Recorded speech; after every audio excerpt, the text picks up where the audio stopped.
Thanks very much for joining us, Mr. Johnson. Is it now time for us all to return to Boris Island?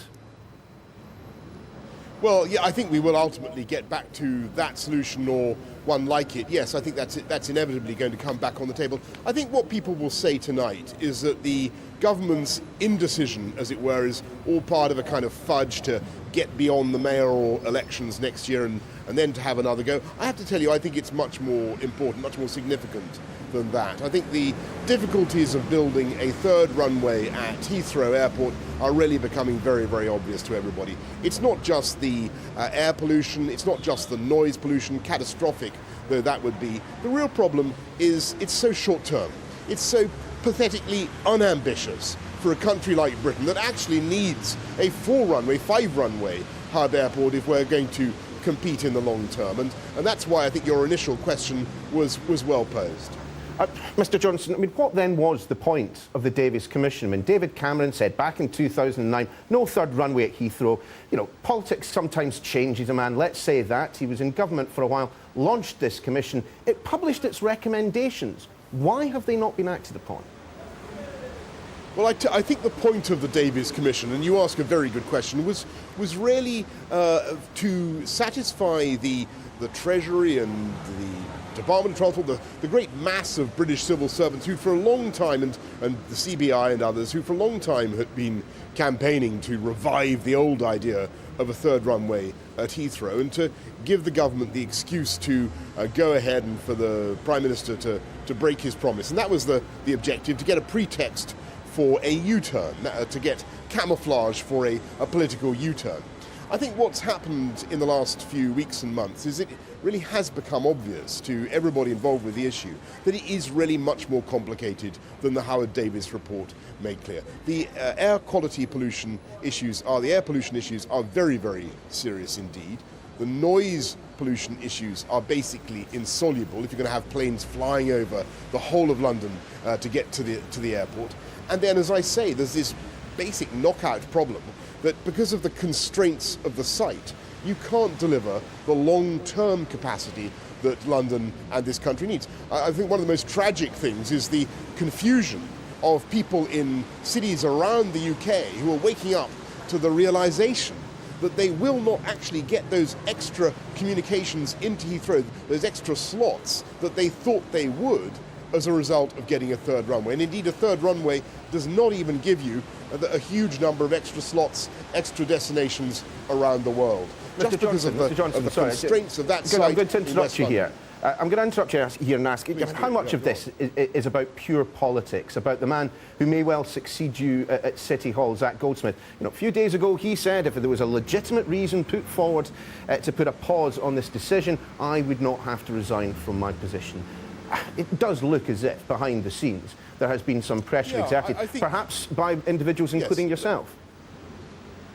Look, I mean, of course, people, as I said right at the beginning, I think people are going to say this is all a great sort of government fudgerama and it's a long-grassing manoeuvre and all that sort of thing. Of course they're going to say that, and I perfectly understand that. I happen to think that it's becoming clear to a lot of people that there's a reason why in the last 40, 50 years this country has not built an extra runway at London Heathrow, and it has not gone the way of many other European capitals and indeed our competitor capitals in Asia and elsewhere, just because that is the wrong place to build another runway. But yes, we need more isn't that runway just a capacity. demonstration? We need Mr. a full Johnson, runway airport, but it's not in the right place. Isn't that just a demonstration of the inertia that exists within our political system in the United Kingdom when you have two, heavily funded blocs arguing with government? This has been going on for decades. I know, and that's why, if I may say so, I think you were right when your first question. I think we need to get back to the long-term solutions, and there are good long-term solutions. Transport for London did a lot of modelling, a lot of research on the engineering. They looked at all the transport benefits, all the economic benefits. I think about £964 billion worth of growth would result from having a 4-runway, 24-hour estuary airport with virtually no noise disbenefits for people living in the area, massive jobs growth, a massive boost for the UK economy. And inertia, the words that you just used, for me, totally sums up this debate. even the Heathrow option is itself, in a way, the do-nothing option, because you're just concentrating, you're just going on with the same old solution in a place that doesn't really offer long-term prospects for growth. And even if we were to build it, and I don't think we will, in 10, 15, 20 years' time, believe me, we'd be having exactly the same agonizing conversation. You've mentioned a few times concerns around air pollution, were that third runway to be placed at Heathrow. I mean, the Davies Commission itself left the door open to all of this by saying, look, we prefer Heathrow, but we still have some concerns. What's your understanding of the role that the Volkswagen emissions scandal might well have played in all of this? I think it certainly had a political impact in the sense that it greatly escalated people's consciousness of the fallibility of air quality tests, and there's a great deal of alarm that we may have been getting some false readings from some of our sites and so on. Actually, that's not true. We have a pretty clear understanding of where we are. There's no question that if you increase aviation capacity at Heathrow, you massively increase vehicular pollution. It's not the kerosene being burnt by the planes as they come down and take off. It's the vehicles around that cause the tremendous build-up of fumes. Now, that is very, very difficult to solve. There is also, I'm afraid, the issue of noise pollution. Government stated policy is that you should not have an increase in aviation capacity and a new runway anywhere where new families, new homes can be brought into the noise footprint.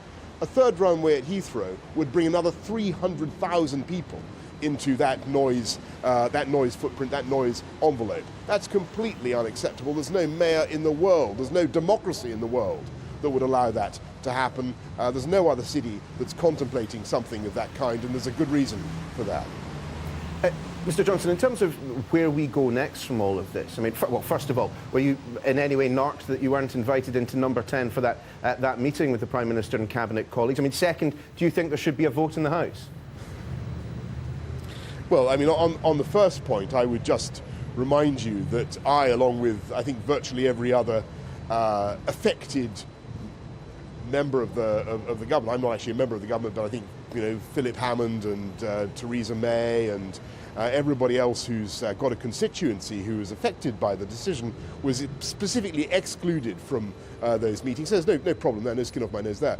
But you know, should there be a vote in the House, I think we need to get on and take a decision as fast as possible. I think that it's time to jettison the third runway, chuck it overboard. It's been going on for too long now, 40 years. There's a good reason why it hasn't happened. It ain't going to happen. Mr. Johnson, I wonder if you just hold there for just 1 second. We just want to play a little clip that we've had. Do we need to do all that again? Well, in fact, no, we haven't quite got it yet, so I'm just going to ask you one more. Or do we need to do all that again? No, this is live, Mr. Johnson, just to make absolutely clear. Oh, it's live. That's all right. That's a relief. I mean, the one name that you haven't really mentioned that often during our discussion this evening is that of the Prime Minister, is that of David Cameron, because to an extent, as you mentioned yourself, David, yes, it does reflect upon his leadership of the party. It does reflect upon the leadership of the country. You can't, of course, extricate yourself from your role as Mayor of London, but isn't now the time for the Prime Minister to, well, be a bit more prime ministerial? Well, I think the Prime Minister's view is very clear, and it's one that he enunciated in 2009 and in the campaign in 2010. Everybody remembers it. He said no ifs, no buts, no third runway, and I think that was the right policy for Dave then, and it remains the right policy today. We were elected on it together. I think that it reflected the very, very serious environmental obstacles in the way of building a colossal new runway in the middle of West London, massively disrupting the area, building over the M25 at a cost of about £15 billion, which nobody, by the way, is stepping forward to pay for. It was the right policy. What we need is to think bigger. We should be more ambitious as a country, and I know that the Prime Minister and the Chancellor are very ambitious for this country, and they're right to be so. Mr. Johnson, do stay with us for just a moment. We just heard from the man who may well succeed Boris Johnson at City Hall, Zac Goldsmith, another opponent of the third runway. I think the government's made exactly the right decision. It is recognised finally that the environmental case, the environmental questions are paramount. As I and campaigners and colleagues in Parliament have always said, the environmental obstacles for Heathrow are insurmountable. So as far as I'm concerned, this decision effectively moves Heathrow off the agenda, and it allows us now to focus on the real alternatives. Mr Johnson, does that decision from Number 10 move Heathrow off the agenda now? I think Zach is completely right, and as you can imagine, he and I work very closely on this, and we share the same analysis, and that is that it's basically an environmental disaster and therefore undeliverable, and it's undeliverable in a modern democracy. We will go on now circling over the runway, so to speak, in a appropriate metaphor, but in the end, I'm afraid we'll have to go off and find an alternative place to land. Mr Johnson, quick prediction. When do you think work will start on a new runway, whatever that might be? Well, as soon as we can get a decision for expansion that is not at Heathrow, not in the West London suburbs, the faster we can get clarity on that, the quicker the route to salvation. Within this Parliament? So I sincerely hope. Mr Johnson, thanks very much for your time this evening. Thank you so much. Thank you. Thank you.